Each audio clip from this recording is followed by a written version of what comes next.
Transfer of property जो act है उसके अंदर आपका नेक्स्ट जो क्वेश्चन है वो आपका है रूल ऑफ इलेक्शन, यानी कि निर्वाचन का सिद्धांत। इसके कुछ एक्सेप्शंस भी हैं, या फिर आपसे क्वेश्चन डायरेक्ट पूछ लिया जाता है कि discuss the doctrine of election as embodied in the transfer of property act। आपसे क्वेश्चन पूछ लिया जाता है what do you understand by the election, discuss various except of the doctrine of election. यानी कि जब भी आपसे डॉक्ट्राइन ऑफ इलेक्शन पूछा जाएगा ना, आपको पेपर में कहीं ना कहीं लिखा होगा कि निर्वाचन के सिद्धांत से आप क्या समझते हैं, है ना। सेक्शन 35 आपका ट्रांसफर ऑफ प्रॉपर्टी का जो है वो इससे डील करता है। सेक्शन 35 के अंदर आपका डॉक्ट्राइन ऑफ इलेक्शन जो है वो दिया गया है। आपके मानव जीवन में भी अनेक ऐसे डेली रूटीन के अंदर भी ये जो प्रिंसिपल है ये जुड़ा हुआ है।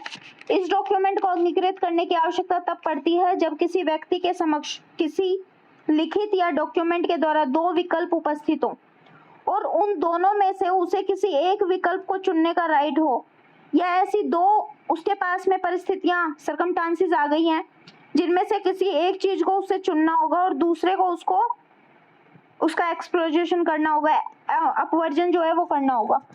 दोनों विकल्पों का न तो एक साथ यूज किया जाना संभव है और न ही एक का दूसरे के बाद यूज किए जाने की व्यवस्था है। तो ये सेक्शन 35 जो है ना, ये बोलता है कि जहां कोई पर्सन किसी प्रॉपर्टी ट्रांसफरेरी करने की प्रत्यंजना करता है जिसे ट्रांसफर करने का उससे कोई राइट नहीं है और उसी ट्रांजैक्शन के भागरूप कोई फायदा उस प्रॉपर्टी के स्वामी को प्रदत्त करता है, वह ऐसे स्वामी को निर्वचन करना होगा कि वो या तो ऐसे ट्रांसफर का पुष्टि करे और उससे कंसेंट दे दे, और कथित दशा में वो ऐसे प्रदत्त फायदे का त्याग करेगा और इस प्रकार त्यक्त फायदा अंतरक या उसके प्रतिनिधि को ऐसे परिवर्तित हो जाएगा जैसे वो व्यनित हुआ ही नहीं था। अब एक एग्जांपल से समझो। सुल्तानपुर का एक खेत जो कि किसकी प्रॉपर्टी है, विवेक जी की प्रॉपर्टी है ना, और उसका रेट है 800 रुपए। अभी इमरान क्या कर रहा है, उसको रिटर्न उसके द्वारा वो जो प्रॉपर्टी है वो किसको बेच रहा है, राहुल को बेचने के लिए, ट्रांसफर करने के लिए प्रवंचना करा, ठीक है। जहाँ पे मुकुल का इमरान का उस प्रॉपर्टी से कोई लेना देना नहीं है। कोई लेना देना है क्या विवेक जी की प्रॉपर्टी से, है ना। लेकिन वो क्या कर रहा है, उसके साथ में राहुल के साथ में क्या है, प्रवंचना कर रहा है, ठीक है। उसके बाद में एक लिखित के द्वारा सी को 1000 रुपए दे देता है। भाई विवेक जी को क्या करा है, इमरान ने विवेक जी की प्रॉपर्टी को बेच दिया। प्रॉपर्टी विवेक जी की थी, इमरान ने बेच दी, 800 रुपए में बेची, 1000 रुपए इन्होंने क्या है विवेक जी को भेज दिए। अब विवेक जी के पास में ऑप्शन है, या तो तुम क्या करोगे, उस खेत को अपने पास रखोगे, इलेक्टेड करोगे, या 1000 रुपए का दान दे दोगे। समझ आ गया। अब हाँ, इलेक्शन तो करना ही पड़ेगा ना, दोनों चीजें एक साथ तो नहीं रख सकते कि 1000 रुपए भी रख लूं प्रॉपर्टी भी रख लूं, हो जाएगा।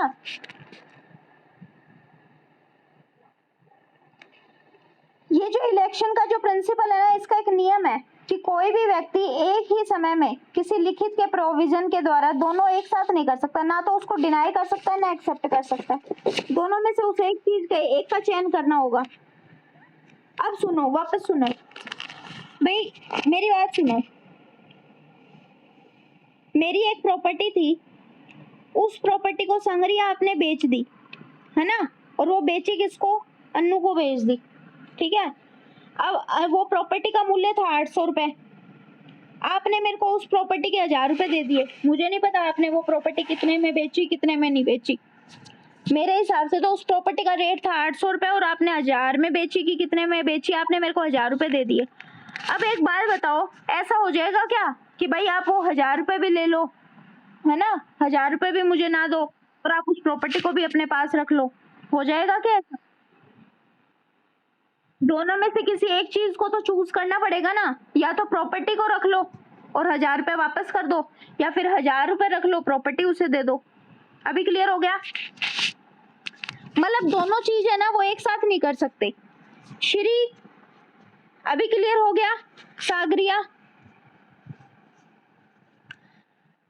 सी बिप थुम्पा वर्सेस श्री वी शंकर नारायण का केस था, जिसमें सुप्रीम कोर्ट के द्वारा ये कहा गया कि यदि कोई व्यक्ति किसी डॉक्यूमेंट वसीयत के अंतर्गत कोई लाभ स्वीकार करता है तो उसे उस डॉक्यूमेंट के प्रत्येक अंश को स्वीकार करना होगा और ऐसे सभी प्रोविजनों को अस्वीकार करना होगा जो उक्त डॉक्यूमेंट के अंदर क्या है, उसके अगेंस्ट हो।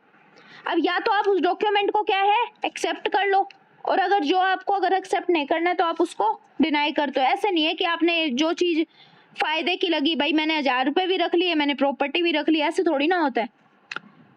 सरल शब्दों में बोलूं तो यदि कोई व्यक्ति किसी लिखित या विलेख या डॉक्यूमेंट के अधीन कोई लाभ प्राप्त करता है तो वहां पे उसको उत्पन्न जो बाहर है उसको वहन करना पड़ेगा। ऐसा नहीं हो सकता कि वो लाभ प्राप्त करने की बात को स्वीकार कर ले और उसके जो चार्ज वहन करने वाली बात है उसको अस्वीकार कर ले कि भाई मैं तो 1000 रुपए भी रखूंगा और प्रॉपर्टी भी नहीं दूंगा। ऐसा हो जाएगा क्या?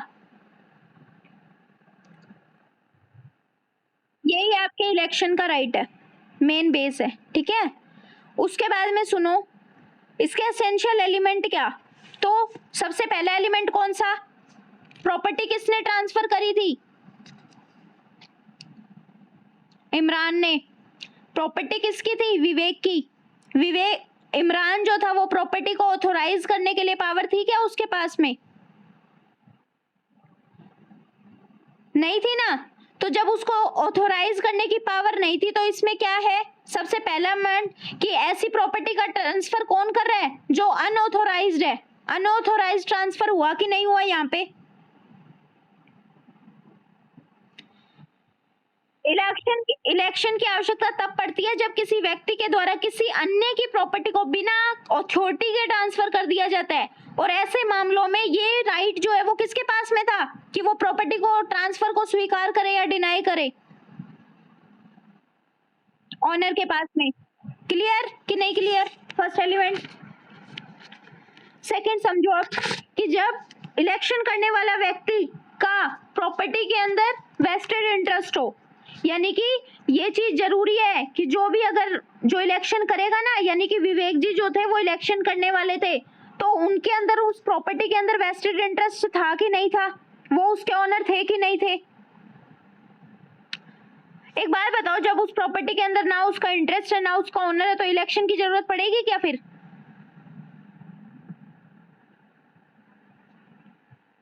इलेक्शन की जरूरत कब पड़ी? जब हमने किसी और की प्रॉपर्टी को बेच दिया, है ना।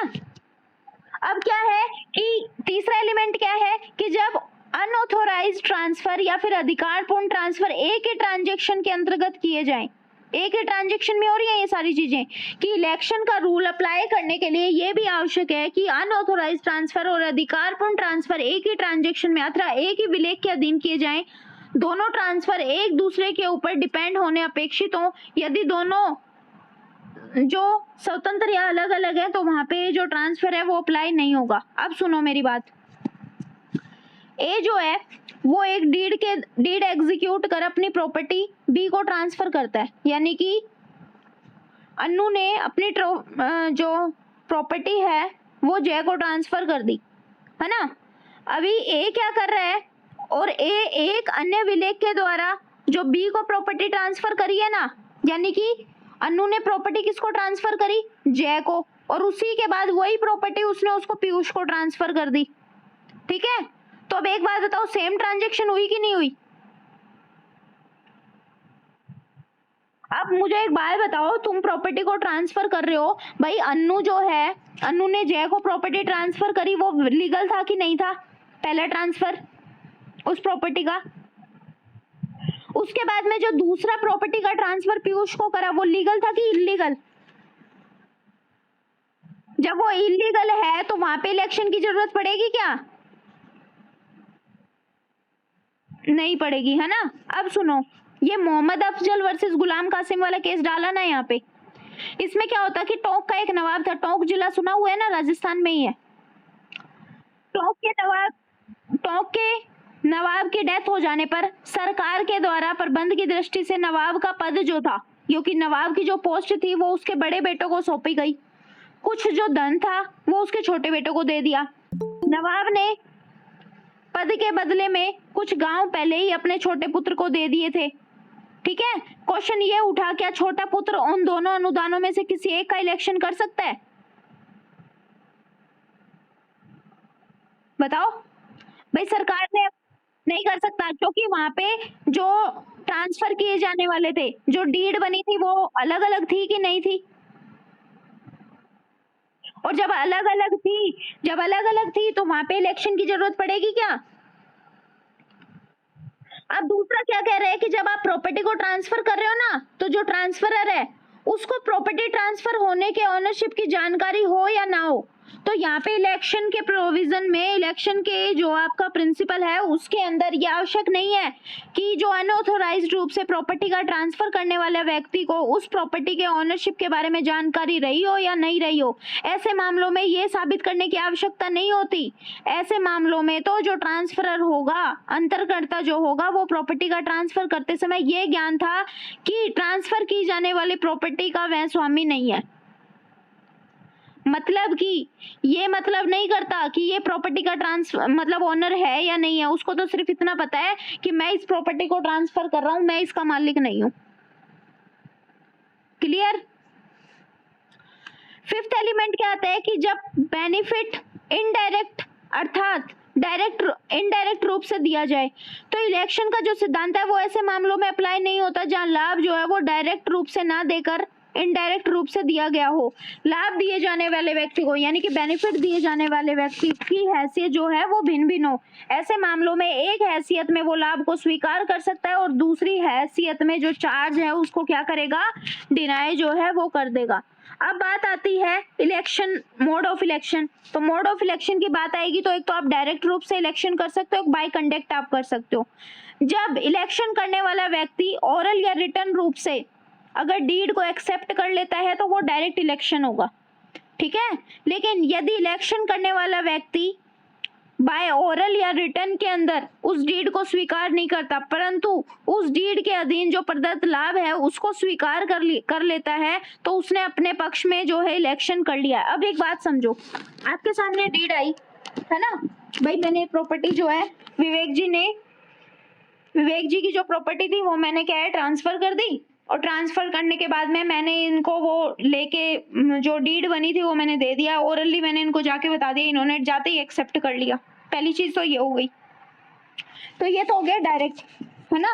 और एक होता है कि मैंने ना इनको डीड दी, उसको तो इन्होंने एक्सेप्ट नहीं करा, लेकिन वो जो मैंने इनको प्रॉपर्टी बेची थी तो 1000 रुपए दिए थे ना, वो इन्होंने एक्सेप्ट कर लिए। तो बाय कंडक्ट करा कि नहीं करा इलेक्शन? बाय कंडक्ट इलेक्शन हुआ कि नहीं हुआ? अब बात आती है एक्सेप्शन। अब बात आती है एक्सेप्शन के बारे में। तो देखो, एक्सेप्शन की जब हम बात करते हैं तो ये कुछ ऐसे सर्कमस्टांसेस हैं जिनके ऊपर अप्लाई जो है वो नहीं होता है। तो जहाँ पे दोनों ट्रांसफरों में से कोई ट्रांसफर इलीगल हो, या फिर जो रूल ऑफ परपेचुइटी है उसके अगेंस्ट किया गया हो, जहाँ ट्रांसफर प्रॉपर्टी के ट्रांसफर एवं स्वामी को प्रदत्त लाभ विलेख से भिन्न भिन्न हो, जहाँ किसी एक ही व्यक्ति को ट्रांजैक्शन के अधीन डायरेक्ट रूप से लाभ प्राप्त नहीं होता हो, जब मामला जो है वो आपके राजकीय अनुदान का हो, जहां प्रॉपर्टी के ट्रांसफर में परिणाम जो है वो उचित ना निकलते हों, जहां स्पष्ट घोषणा के द्वारा इलेक्शन जो है वो ना किया जाना आवश्यक हो, तो उन सर्कमस्टांसेस के अंदर क्या है, वहां पे आपको ये जो रूल ऑफ इलेक्शन है ये अप्लाई नहीं होगा। क्लियर?